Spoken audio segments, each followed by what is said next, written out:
அவங்க அப்பாவோட அலுவலகத்துக்கு ஒரு நாள் அப்பாவோட போறா. அப்படி அப்பாவோட போகும்போது அந்த இடத்துல பார்க்குறா, அப்பா எல்லாருக்கும் அடிபணிஞ்சு கை கட்டி அவங்க சொல்ற வேலையெல்லாம் ஓடி ஓடி ஓடி செய்கிறாரு.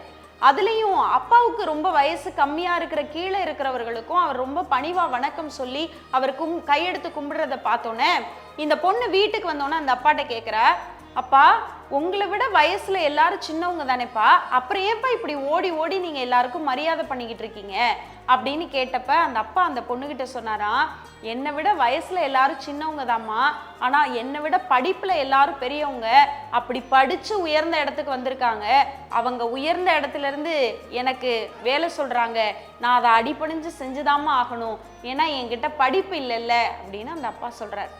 படிப்பு இருந்தா மரியாதை கிடைக்கும் அப்படிங்கிற ஒரு வார்த்தை அந்த சின்ன குழந்தை மனசுல ரொம்ப ஆழமாக பதிகிறது.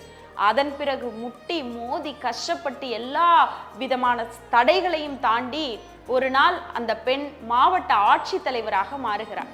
எந்த அலுவலகத்துல தன்னுடைய அப்பாவுக்கு மரியாதை கிடைக்கலையோ அதே அரசு அலுவலகங்களில் எந்த அதிகாரிகளுக்கெல்லாம் அப்பா கையெடுத்து கும்பிட்டு வணக்கம் தெரிவிச்சாரோ அதே அலுவலக அதிகாரிகள் எல்லாம் அந்த பெண்ணுக்கு கல்வியின் மூலம் வணக்கம் தெரிவித்து மரியாதை செலுத்தினார்கள். அப்படின்னா கல்விங்கிறது ஒரு பெரிய ஆயுதம்.